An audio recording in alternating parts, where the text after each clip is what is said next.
Buenas tardes, mi nombre es Pablo Muñoz Sepúlveda, soy abogado y estudiante de la carrera de Magíster en Derecho de Familia e Intervención Familiar en la Universidad UNIAM.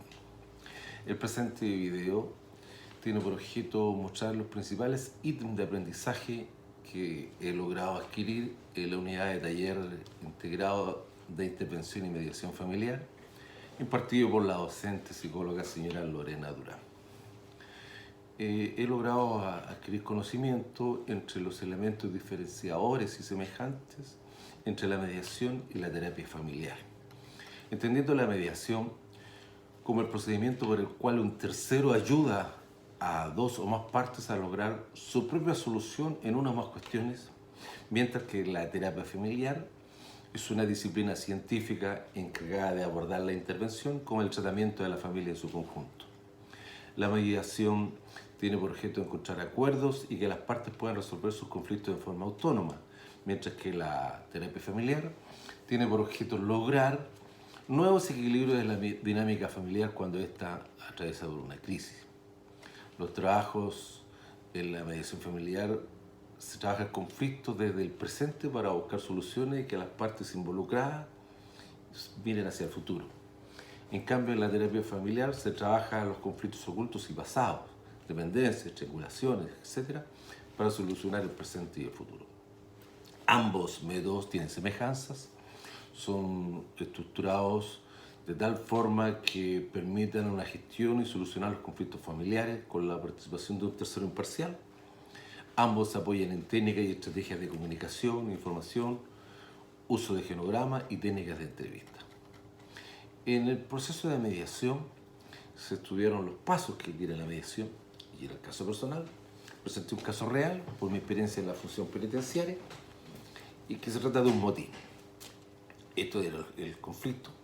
Se origina por un motín, la autoridad dispuso un diálogo o una mediación, se utilizó un método de negociación según los principios de Harvard, hubo un proceso de premeditación en que se tomó conocimiento del origen del conflicto, que era el beneficio intrapenitenciario, se contactó con quienes dirigían este motín y se acuerdan los procesos de negociación para llegar a un acuerdo sensato y eficiente que era mejorar las relaciones y no tener consecuencias mayores.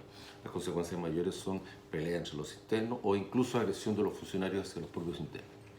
En la primera etapa se establecieron las bases de la mediación, que si bien la mediación por norma general es voluntaria, en este caso, por las características tan especiales de un sistema complejo y sancionatorio, si no existía esta mediación, después intervienen las fuerzas de orden para que vuelva el periodo del derecho. En la segunda etapa hubo la resolución de conflicto, petición en que se solicitaron mayores beneficios intrapenitenciarios, se explica que deben intervenir diferentes estamentos en la solución del problema y se fijan los puntos a resolver. En la tercera etapa es la resolución del problema.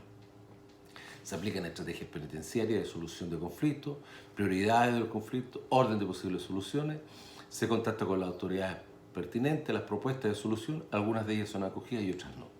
Aquí existen momentos críticos en que, de complejizarse, podrían intervenir las fuerzas de orden. ¿Cuál es el curso de acción para estos momentos críticos? Solamente paciencia y perseverancia. En la cuarta etapa se logra un acuerdo. Algunos de los puntos del conflicto tienen solución inmediata y otros requieren soluciones legislativas, por no haber otra alternativa. En la quinta etapa se cierra la mediación, se acuerda mediante documento escrito las posibles soluciones, los puntos de conflicto y se vuelve a la normalidad del sistema. Cabe hacer presente que el atributo del mediador frente a este tipo de situaciones, lo más importante es la credibilidad y la capacidad de gestión, tanto hacia los internos que están en el motín, como hacia las autoridades que tienen depositada en el mediador para que solucione el problema. Se logró ver también dentro de la materia la intervención familiar, se logra adquirir conocimiento de diferentes modelos, como modelos psicosociales, modelos sistémicos, modelo de solución de problemas y la intervención en crisis. Cada uno con sus principales componentes, como la información o diagnóstico relevante, el proceso terapéutico, las técnicas, el rol del terapeuta. Para terminar el caso, con el caso ancla del taller, denominado Francisco y Carlos, en que se sugiere como intervención familiar la intervención en crisis como una forma de intervención terapéutica. Los elementos de esta intervención familiar las podemos señalar en la etapa del ciclo vital. Carlos y Francisco con una hija de 6 años, Valentina, que está en proceso de separación, luego una relación de 12 años juntos, 6 de ellos casados, mediación frustrada y conflictos por resolver.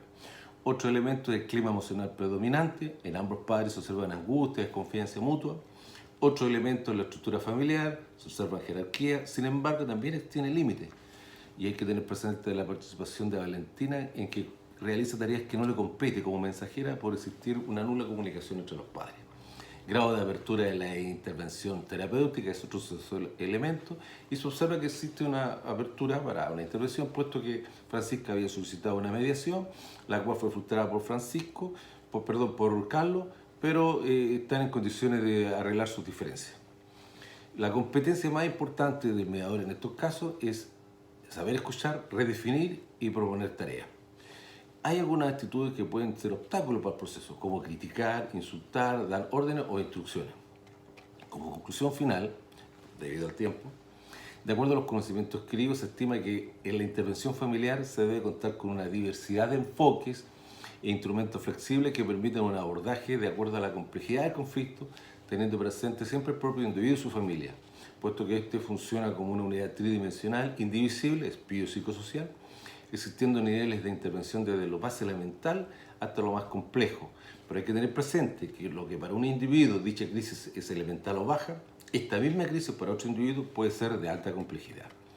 Esta situación de contexto es necesaria tener en cuenta para tomar la decisión sobre qué modelo de intervención es el más adecuado. Mención aparte merecen los profesionales, los cuales deben estar constantemente en preparación. Es la única forma de tener competencia adecuada para mejorar la calidad. No olvidar que quienes recurren son personas que necesitan ayuda y esta debe ser adecuada. Por último, recuerden que nunca es demasiado tarde para tener una infancia feliz, pero la segunda solo depende de nosotros. Muchas gracias.